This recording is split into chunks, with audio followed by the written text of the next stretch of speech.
¿Qué tal? ¿Cómo están? Bienvenidos a otra edición de Hablemos de Ciencia. Hoy vamos a conversar sobre algunas investigaciones que se van a llevar adelante y para ello en este primer bloque ya estamos con el doctor Juan Martens. Él es investigador categorizado en el nivel 2 del Sistema Nacional de Investigadores del Paraguay y él nos va a comentar acerca de los detalles de este proyecto de investigación recientemente adjudicado que forma parte de los proyectos asociativos multicéntricos del programa ProCiencias 2. Hola doctor, bienvenido Hola, a Hablemos de Ciencia. ¿Cómo está? Vamos a hablar un poco de ciencia, de ciencias sociales específicamente, y en particular de este programa integral de salud y rehabilitación criminológica en prisiones, prevención y desistimiento criminal. Es uno de los 5 proyectos que fue adjudicado recientemente. Nosotros ya estamos en periodo de ejecución oficialmente desde el 25 de septiembre, ahora nomás, hace unos días. Y es un proyecto que nos pone muy contentos porque para su concreción nos hemos asociado grupos de investigación categorizados, centros privados de investigación, porque precisamente el que lidera este programa es el INESID Paraguay, que es el Instituto de Estudios Comparados en Ciencias Penales y Sociales, pero en alianza, en primer lugar, con la Universidad Nacional de Asunción, el Departamento de Salud Mental, el Grupo de Investigación Epidemiología, me cuesta todavía esa palabra, de los trastornos mentales, psicopatología y neurociencias, cuyo investigador principal es el doctor Julio Torales, un psiquiatra reconocido en nuestro país. Y además, porque esa es la institución asociada, son 2 instituciones, 2 grupos de investigación que nos hemos asociado. Nuestro grupo de investigación es Violencias, Sistema Penal y Política Criminal.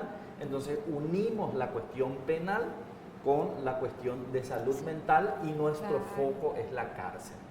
Es una institución que necesita de la intervención interdisciplinaria de las ciencias en nuestro país, ¿no? Y por otro lado ya está la Universidad Nacional de Caguazú, ¿no? Sí. La doctora Gladys Estigarribia, que se va a encargar de proponer cuestiones vinculadas a la dimensión de salud física. Entonces, este proyecto, que intervendrá en 2 prisiones, particularmente, tiene 3 dimensiones. Una dimensión de salud mental, sí. Universidad Nacional de Asunción, el doctor Julio Torales. Una dimensión de salud física, la doctora Gladys Estigarribia, Universidad Nacional de Caguazú. Una dimensión criminológica, INESID Paraguay, Universidad Nacional de Pilar. Entonces, vamos a abarcar 3 componentes. Pero además, están otras universidades que nos están dando soporte, nos están dando también su conocimiento acumulado en esta área del trabajo, ¿no? Que es la Universidad Estadual de Maranhão, una universidad pública de Brasil, en donde las colegas, por sobre todo, tienen mucha experiencia en educación en prisiones. De hecho, acaba de habilitar esta universidad un grado para personas privadas de libertad, que se va a desarrollar íntegramente dentro del sistema penitenciario. La Universidad Santa Cruz do Sul y la Universidad, que es también del Brasil, y la Universidad McMaster de Canadá, que es el contacto también que tienen la Universidad Nacional de Caguazú para todo el trabajo epidemiológico en prisiones. Incluso estábamos pensando propuestas de alimentación, de las calorías, todas esas cuestiones que hacen que una persona luego del tratamiento penitenciario pueda salir con mayores posibilidades de reintegración social.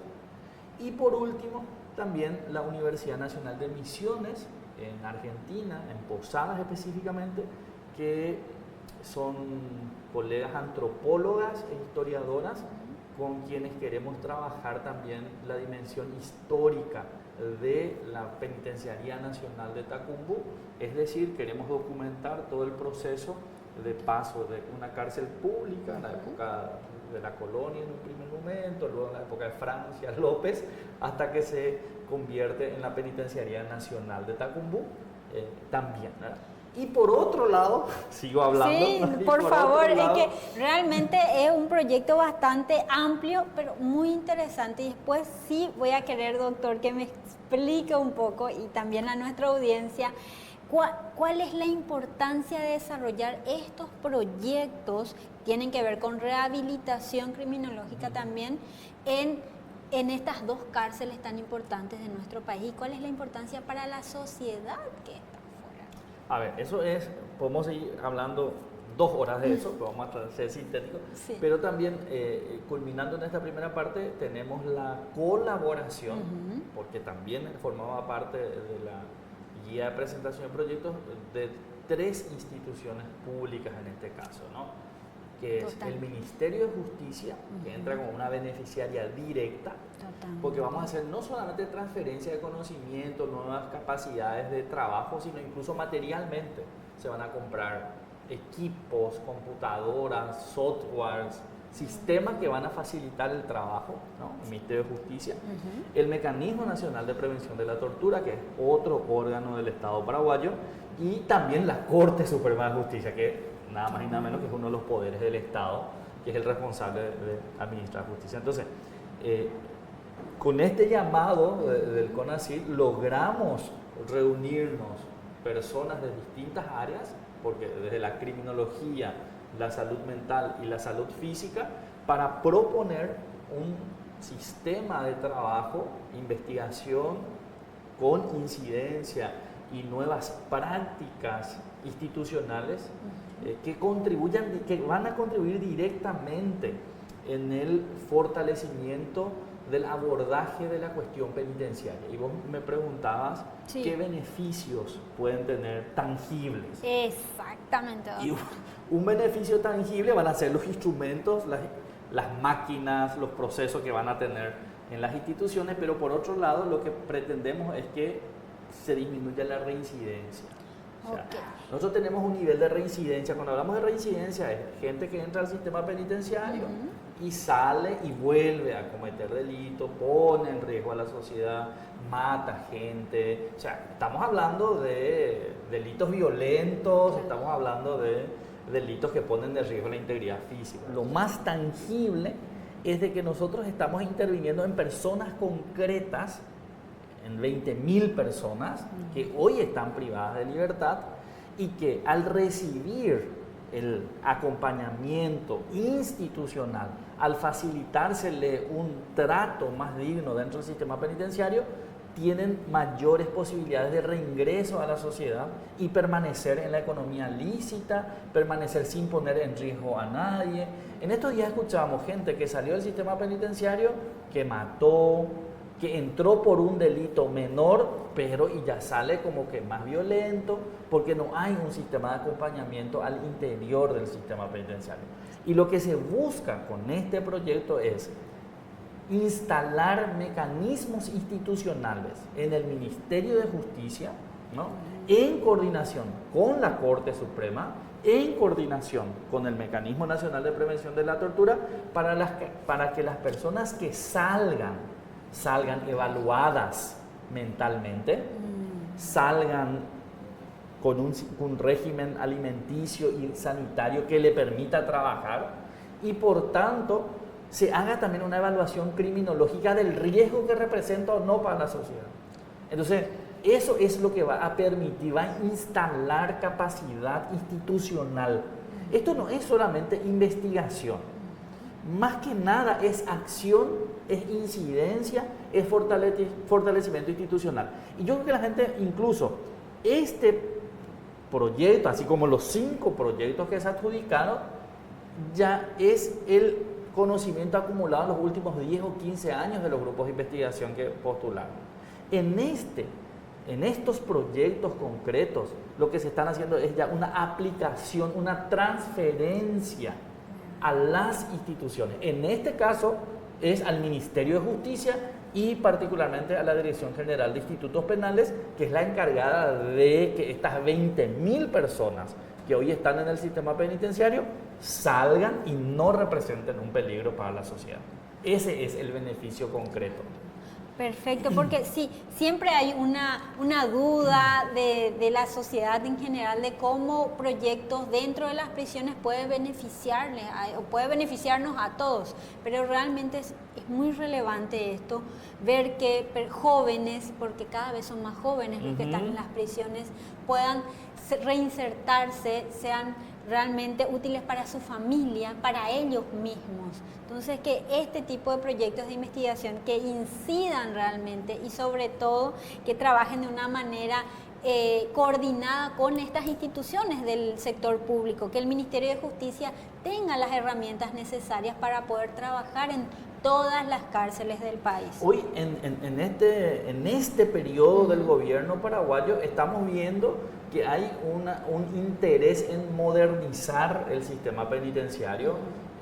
Se han habilitado algunas penitenciarías, se están interviniendo. Y lo que nosotros desde la academia y con fondos del Consejo Nacional de Ciencia y Tecnología, lo que vamos a hacer es apoyar a ese trabajo institucional que ya se está haciendo. Entonces, es un trabajo que se inserta dentro del Plan de Desarrollo Paraguay 2030, que está pensado en el fortalecimiento de la institucionalidad de la República y pensando en el desarrollo integral y transversal para garantizar mejores condiciones de vida. Entonces, nosotros por eso aquí, justamente en este componente, aplicamos un enfoque transdisciplinar, porque no es solamente una acción de un grupo de personas con una formación en ciencias sociales, no.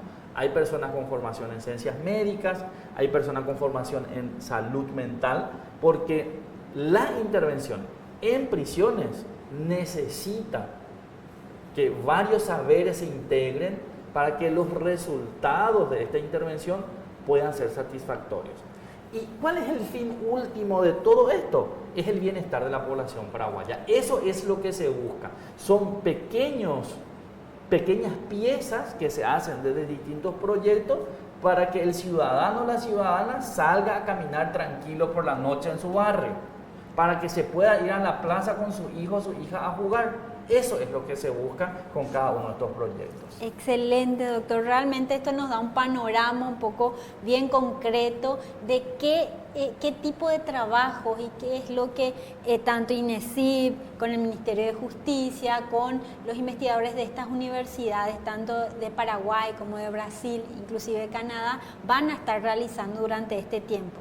Y yendo al tiempo, ¿durante cuánto tiempo se va a desarrollar este proyecto? 3 años. Nos hemos propuesto terminar el trabajo en 3 años. Somos más de 50 personas que estamos involucrados en la ejecución en distintos niveles, en distintas dimensiones. Vamos a intervenir en Tacumbú, que es una cárcel nacional. Vamos a intervenir también en Emboscada, que en realidad Emboscada son 4 cárceles en una, es un complejo penitenciario, que es la que hoy tiene la mayor cantidad de personas privadas de libertad, y también en Coronel Oviedo. Entonces, la idea es tener una cobertura y dejar instaladas capacidades institucionales. Y además de capacidades institucionales, transferir tecnología, desde tecnología material a tecnología intangible. Estamos hablando de computadoras, estamos hablando de software, queremos facilitar la lista de personas privadas de libertad, unificar el periodo de tratamiento que están teniendo dentro del sistema penitenciario, y creemos que todo eso vamos a lograr en 3 años. Fantástico, entonces va a ser un proyecto realmente importante, muy grande, 3 años de ejecución, más de 50 investigadores trabajando en esta línea, así que realmente es la primera vez que CONACYT y el gobierno está invirtiendo en este tipo de proyectos, y queremos que una vez finalizado durante el proceso ir viendo cómo se va desarrollando, viendo realmente cómo este tipo de actividades en rehabilitación, en la parte de salud mental, que es una necesidad muy importante para nuestro país en general, pero realmente esta gente que está en estos espacios es una necesidad muy importante. Doctora. Y también reconocer, por último, ¿sí? ¿no? Reconocer que la formulación, la ideación de este proyecto es gracias a todo el conocimiento acumulado en los últimos 10 años de los grupos de investigación, que ya estábamos trabajando con fondos de CONACYT, que ya venimos ejecutando, que venimos documentando situaciones de relevancia para el desarrollo del país. O sea, no podemos investigar si esa investigación no tiene un resultado en las mejores condiciones de vida. Porque son fondos públicos, estos fondos públicos tienen que estar alineados a un plan de desarrollo, y ese plan de desarrollo es un plan que fue elaborado interinstitucionalmente y cuya aplicación garantizará mejores condiciones de existencia para los paraguayos y las paraguayas. Y a eso apuntamos todos. Muchísimas gracias, doctor Martens, por estar hoy aquí en Hablemos de Ciencia. A ustedes por la invitación, por la difusión, y muchas gracias. Las órdenes siempre. Bien, con esto vamos a una breve pausa y al regresar seguimos con más noticias sobre ciencia, tecnología, innovación y calidad aquí en Hablemos de Ciencia. Ya volvemos.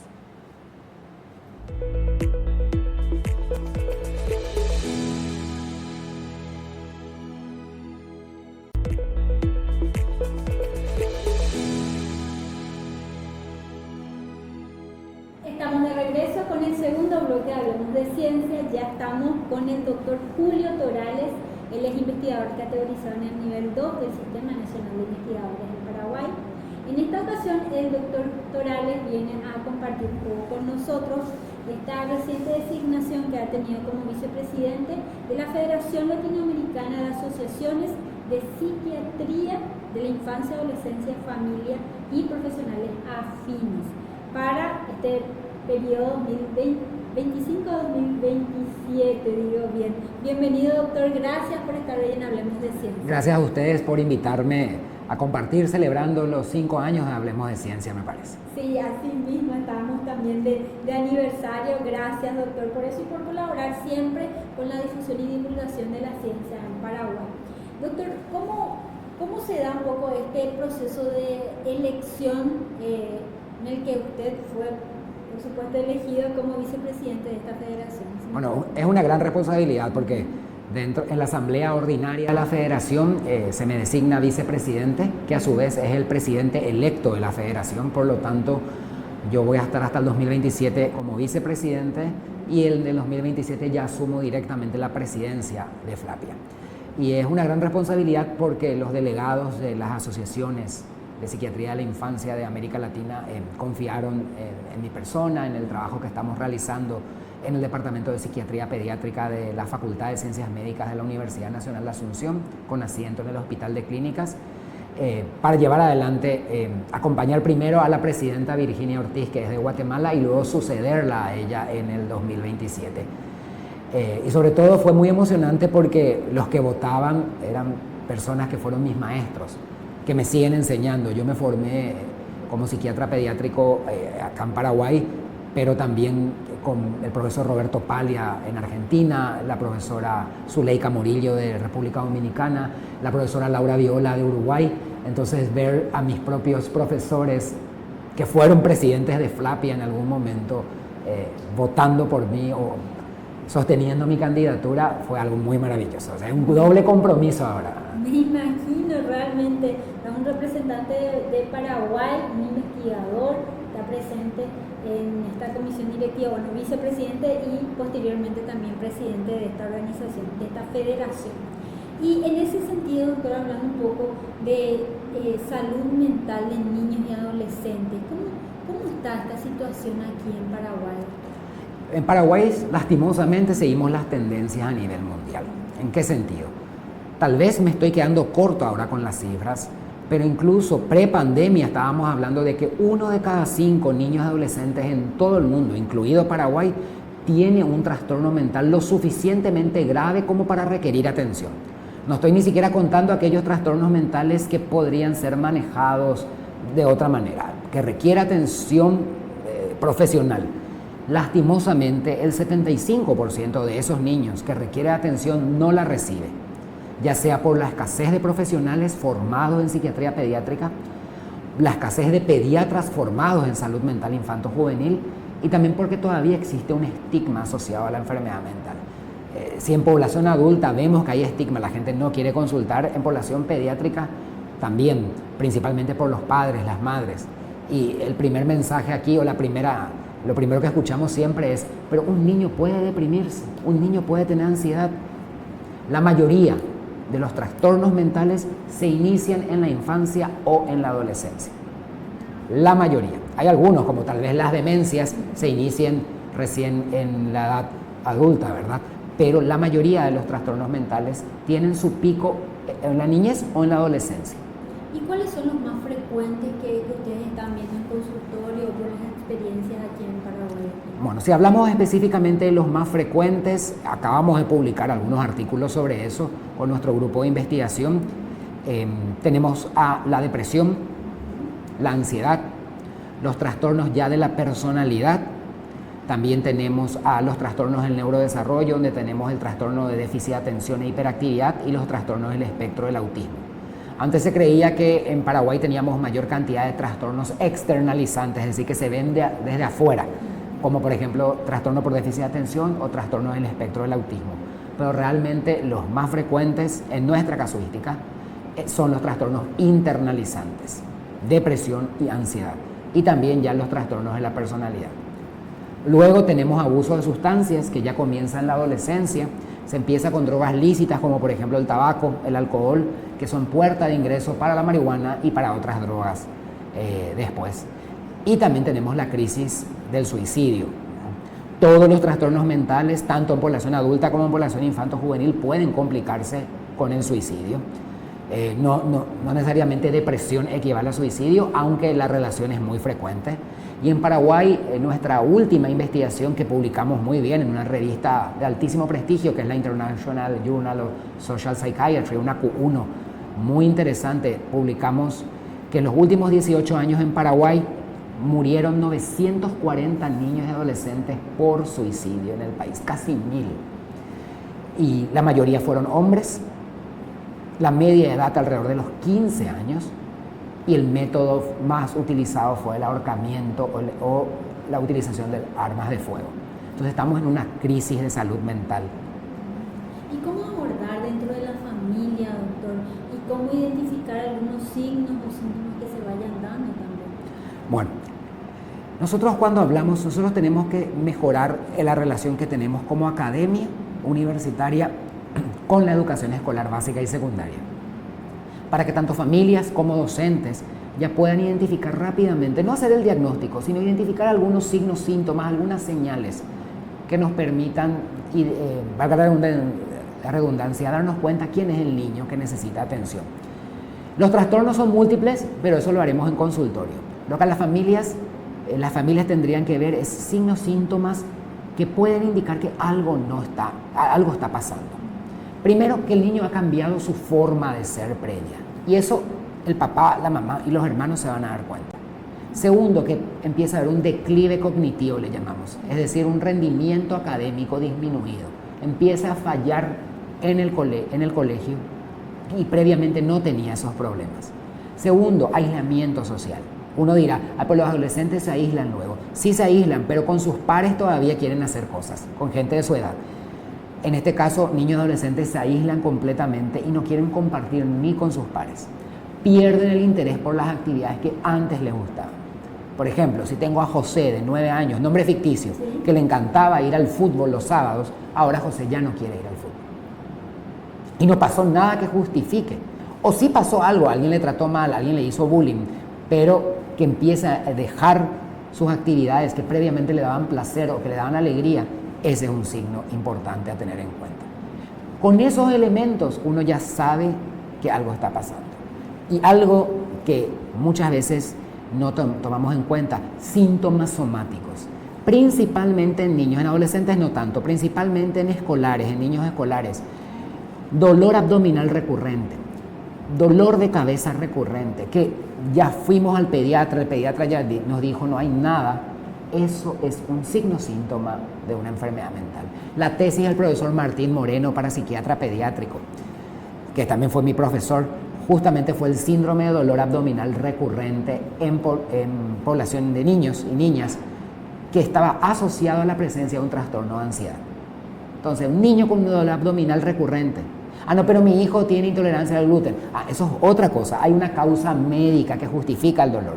Es decir, un dolor recurrente, ya sea de cualquier parte del cuerpo, que no tiene una causa médica, orgánica, por decir así, nos tiene que hacer pensar, acá hay algo, vamos a insistirle al pediatra que pida una interconsulta con un especialista en salud mental. Y sobre ese mismo punto, doctor, ¿cómo estamos en especialistas, psiquiatras infantos juveniles? ¿Cómo estamos para ahora? Si pensamos en adultos, 150 más o menos. Si pensamos en psiquiatría pediátrica, 15 más o menos.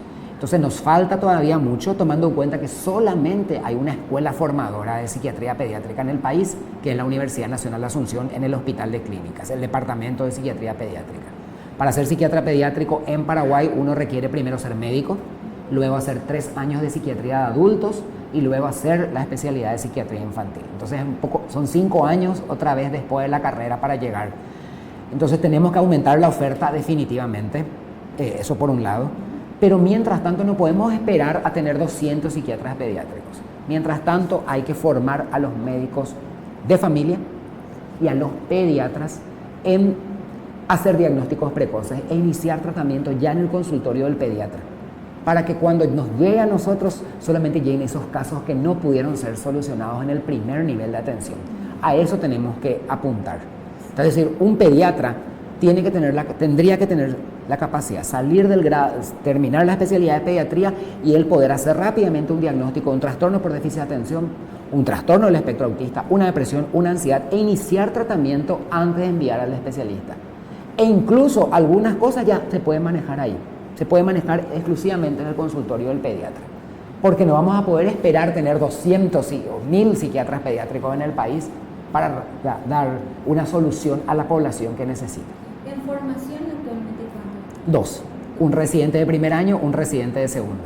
Entonces este fin de año yo lanzo al mercado otro psiquiatra pediátrico más y entra uno nuevo.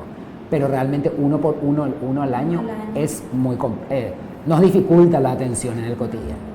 Y en relación a las investigaciones, doctor, porque esto también requiere generar nuevos conocimientos para poder dar una atención más especializada según lo que vaya, según lo que la sociedad vaya demandando también. ¿Cómo se da la línea de investigación? ¿Cómo lo Y bueno, nuestra línea de investigación se inserta luego dentro del grupo de investigación sobre epidemiología de los trastornos mentales de la facultad, que es un grupo consolidado por el CONACYT. Y dentro de nuestra línea de investigación de epidemiología y psicopatología de los trastornos mentales, los psiquiatras pediátricos ahí ingresan para hacer sus investigaciones. Ahora estamos haciendo mucho de tomar datos de campo de verdad, no solamente de consultorio. Entonces las tesis de especialistas tienen que ser sobre problemáticas actuales para dar soluciones. Pamela Figueredo hace poquito, su tesis fue sobre adicción a pantallas en adolescentes. Y tenemos los datos que nos permiten decir, mira, tantas horas de celular al día está asociado a trastornos de ansiedad, principalmente en el sexo femenino. Entonces tenemos que trabajar sobre las niñas ahora. Entonces podemos trabajar con los colegios, avisarle eso, y a los papás también. La tesis de José Almirón fue sobre 535 niños y adolescentes de colegios del Departamento Central. Encontramos ideación suicida pasiva, ideación suicida activa, autolesiones. Es decir, y ella nos permite intervenir en esos colegios donde encontramos para dar atención, irnos al colegio, porque si vamos a esperar que todos los niños vengan, no vamos a poder. Entonces, las investigaciones tienen un componente académico, pero tienen un componente de reconocer el problema para dar intervención. Obviamente queremos hacer muchas cosas más. Ahora estamos planificando tener, como somos pocos los psiquiatras pediátricos, abrir una línea de investigación en telepsiquiatría pediátrica para poder brindar atención. Entonces, en la filial Santa Rosa de la UARAG de la Facultad de Medicina, queremos instalar un consultorio virtual para que los pediatras del departamento de San Pedro lleven a los niños ahí con los papás y los psiquiatras pediátricos nos conectemos desde el Hospital de Clínicas y hagamos una consulta en conjunto. Eso nos va a permitir tener datos del interior, que todavía no tenemos buenos datos, porque necesitamos pues los datos. Sobre los datos hay que actuar. Y segundo, poder brindar atención a una población que no va a acceder a un psiquiatra pediátrico así nomás. Claro, porque también aparte de los que están dentro del hospital de clínicas, en el sector privado han de ser los mismos. Claro, son 15. Son los mismos, entonces es súper difícil acceder a todas esas consultas también. Así que, doctor... Y un mensaje nomás. Sí, si un papá o una mamá ve esos signos, síntomas en sus hijos y dice, ¿dónde me voy al psiquiatra? Me voy. No importa por dónde se entra al sistema. Que se vaya y le cuente al pediatra. Que se vaya y le cuente al psicólogo. Que finalmente se nos va a derivar a nosotros si el caso requiere. No estar dudando, realmente no hay psiquiatra pediátrico, no importa. Hay que ingresar al sistema de alguna manera. Y el más indicado para ingresar al sistema es el pediatra. El pediatra tiene que hacer. Si el pediatra no le da importancia a eso, cambiémosle al pediatra entonces. Entonces buscar ayuda lo más pronto posible del profesional de salud que esté más cercano a la comunidad, a la casa, entonces finalmente para llegar en caso de que se requiera al psiquiatra infantil. Perfecto. Doctor, agradecida contigo por venir a contarnos todo nosotros. Por supuesto, a la audiencia Hablemos de Ciencia. Muchas gracias a ustedes y, como digo siempre cuando termino este tipo de entrevistas, sigamos hablando de salud mental e investigando. Bien. Gracias a ustedes. Vamos ahora a una breve pausa y al regresar seguimos con más noticias de ciencia, tecnología, innovación y calidad. Ya volvemos.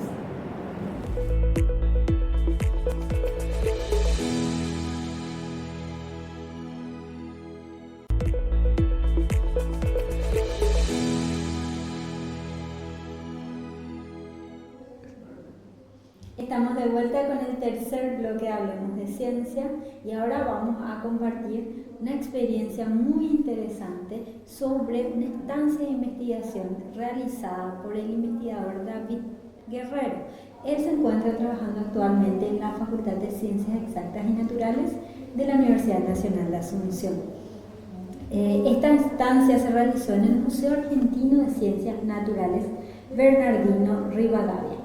Así que ya le saludo a nuestro invitado. ¿Qué tal, David? ¿Cómo estás? Gracias por estar aquí en Hablemos de Ciencia. Un gusto, Judith. Un gusto a la audiencia. Sí, estuve realizando una estancia de investigación en Argentina y, bueno, básicamente se trató sobre hacer estudios moleculares, análisis de taxonomía integrativa, que son tipos de estudios para identificar bichos que son de importancia médica, y bueno, y otros análisis bioinformáticos que sirven para, bueno, estudiar estos animalitos. Y estuviste 2 semanas haciendo esta estancia en este museo argentino, David. Sí, 2 semanas aproximadamente fue. Hizo bastante frío. Se me ocurrió irme en las semanas más frías del año a una ciudad que estaba más al sur que Paraguay, así que, pero bueno. Fue interesante. Fue interesante. Y a ver, ¿cómo se da esta estancia? ¿Cómo identificaste este lugar para ir a hacer este curso? Nosotros teníamos contacto con estos investigadores. Fue también porque una de las doctoras de uno de los laboratorios, directora de uno de los laboratorios, fue mi profesora en el posgrado que estoy haciendo. Y conocí a otros profes de ahí, entonces teníamos como una relación que necesitaba ya dar el siguiente paso para que se solidifique, entonces hacer estudios de investigación en conjunto. Y también fue gracias al conocimiento de otros compañeros que se postularon a la estancia y que me ayudaron a dar ese primer paso. Genial, excelente. Y después de estas 2 semanas, ¿qué fue lo más interesante que fuiste viendo o lo que aprendiste durante este tiempo? Aprendizaje realmente, técnicas de laboratorio, diferentes tipos de programas que yo no conocía. Son gente de muy alto nivel que uno necesita leer mucho para estar a su mismo rango, probar una y otra vez los experimentos o la toma de datos que uno hace. Aprendí bastante sobre análisis moleculares, cómo manejar especímenes en laboratorio, cómo trabajar con ADN de estos bichos, cómo meter los datos en software que te puedan dar información estadística, por ejemplo, o análisis, diferentes tipos de análisis, ya sea de diversidad de los bichos como de genética de los mismos. Y eso. Interesante, David. Y contanos, me decías que eran insectos, bueno, bichos de interés médico. ¿Cómo se identifican esos, David? O sea, ¿por qué serían de interés médico? ¿Cuál es la relación? Algunos de ellos, o sea, producen un tipo de, o sea, producen un tipo de, ya sea patología o producen algún tipo de infección a los humanos dependiendo del grupo. Entonces, por ejemplo, trabajamos con diferentes tipos de artrópodos. Hay arácnidos, por ejemplo, que producen accidentes a las personas, accidentes por envenenamiento. Hay insectos que producen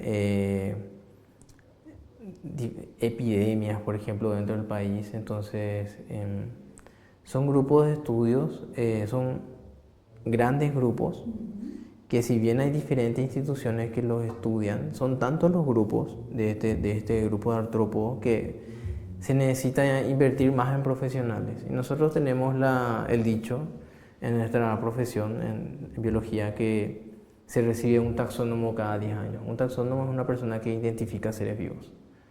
Entonces imagínense, un taxónomo o que identifique plantas, que identifique hongos o que identifique artrópodos en general, se recibe uno cada 10 años. Entonces se dice que estamos en peligro de extinción. Entonces queda como es como una carga para nosotros aprender todos los análisis que podamos para formar a nuevos estudiantes que quieran ser taxónomos el día de mañana y ayuden a desentrañar este vacío de información que existe en nuestro país.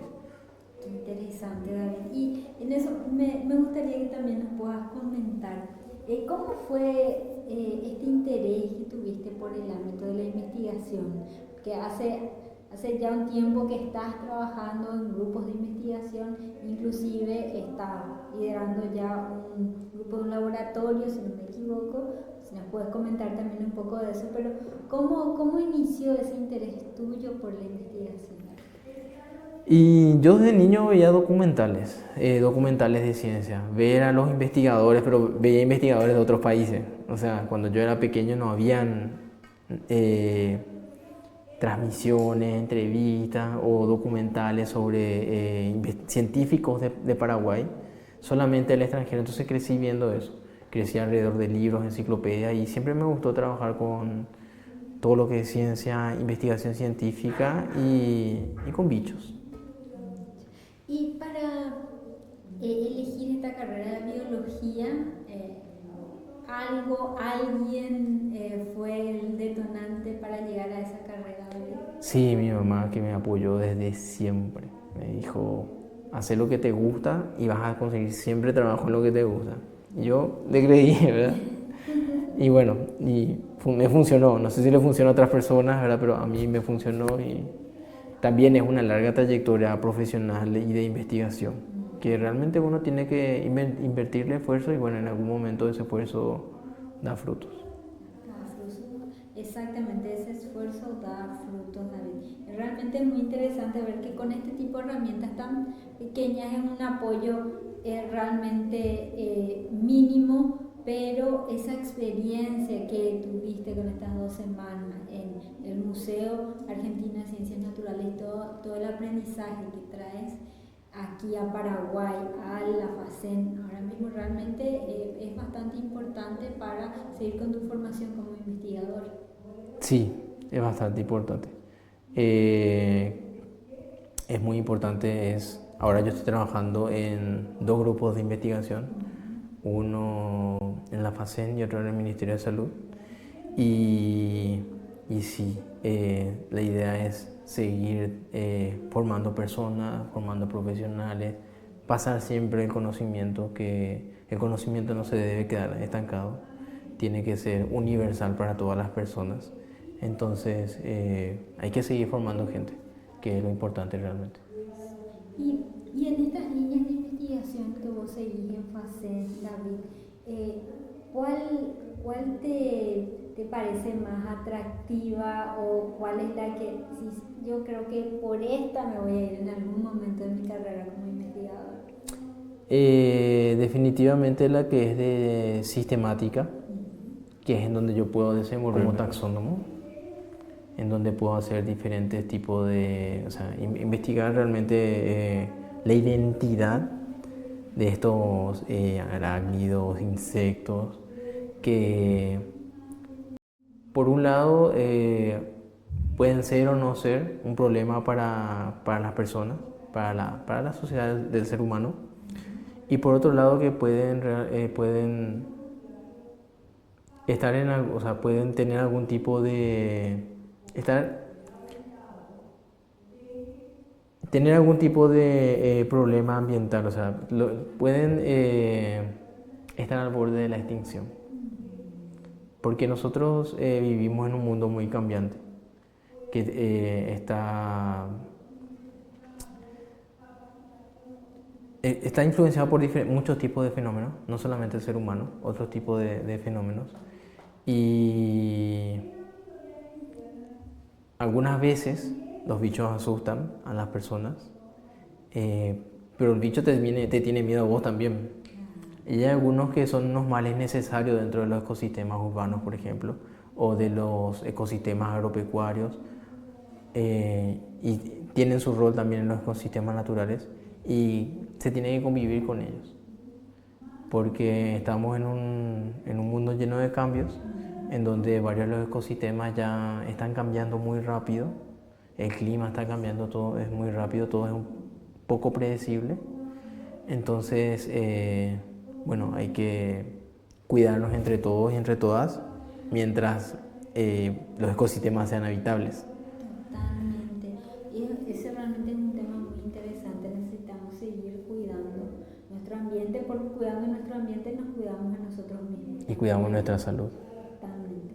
Y en ese sentido, volviendo un poco a lo que fue esta estancia de investigación que realizaste, David, realmente este tipo de herramientas ofrecidas por el CONACYT son realmente importantes para ustedes como investigadores dentro de su formación. Sí, son muy importantes, porque hay personas realmente que no tienen los recursos para hacer estas capacitaciones, y necesitamos que nuestros investigadores se vayan al extranjero, porque hay personas de muy buen nivel, con muy buena experiencia, con técnicas innovadoras que realmente uno puede traer a Paraguay y puede aplicar. Entonces, ahí no solamente sale ciencia básica, sale ciencia aplicada, sale innovación, sale tecnología. La tecnología está avanzando rápido, más rápido de lo que nosotros podemos alcanzarla. Entonces nosotros tenemos que volar con ella y tenemos que ir paso a paso. Y el apoyo de CONACYT es crítico para desarrollar la investigación científica en el país. Y para finalizar, ¿cómo te ves o cuál es tu próximo sueño o desafío como investigador? Terminar la maestría y empezar el doctorado. Eso es mi sueño. Y seguir llevando grupos de investigación y publicar, no por la avaricia esta de tener publicaciones científicas, sino que para descubrir, porque la ciencia es como es como descubrir una ciudad nueva, un bosque nuevo, un animal nuevo, o sea, es como va descubriendo cosas. Es muy realmente emocionante cuando uno tiene resultados y dice, wow, mira, esto está pasando, o mira cómo pasa esto, o cómo se mueve la naturaleza, o cómo se mueven las enfermedades, por ejemplo, o cómo se mueve, o qué sabemos sobre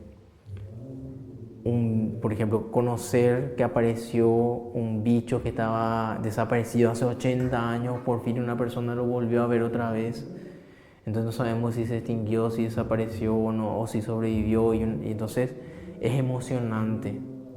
Entonces es como una aventura realmente, como los documentales que veía cuando era niño. Así mismo es. Entonces estás viviendo un poco de lo que cuando eras niño mirabas y te impresionaba, ahora lo estás viviendo. Sí, en el campo, en el laboratorio, en mi escritorio, escribiendo los artículos, entonces sí. ¿Y te apasiona lo que haces? Me apasiona un montón. Qué genial. Me alegra muchísimo conocerte, que también la audiencia Hablemos de Ciencia te conozca, porque realmente necesitamos jóvenes apasionados por la ciencia, por investigar y que lo hagan con todo este gusto para que, por supuesto, tengamos resultados interesantes, importantes para mejorar la calidad de vida de la gente aquí en nuestro país. Así que te agradezco muchísimo, David, por venir hoy aquí en Hablemos de Ciencia a compartir con nosotros esta experiencia. Muchísimas gracias, Judith. Es un gusto estar acá también y saludos a la audiencia. Y muchas gracias al CONACYT por la estancia y realmente por la oportunidad, y a la gente de Argentina, a los profesores, que realmente los grupos de investigación de allá, que son unas personas muy cálidas con las que se puede trabajar y seguir avanzando con Paraguay hacia adelante. A eso apuntamos, a seguir avanzando. Muchas gracias, David. Y bueno, con esto vamos cerrando otra edición de Hablemos de Ciencia. Agradecemos mucho que nos sigan. Les invitamos siempre a estar pendientes de las redes sociales del CONACYT. Búsquennos como @CONACYT Paraguay, y allí van a tener también todos los datos de esta convocatoria y también de todas las iniciativas que lleva adelante el CONACYT. Así que muchas gracias a todos. Nos vemos en el siguiente programa de Hablemos de Ciencia.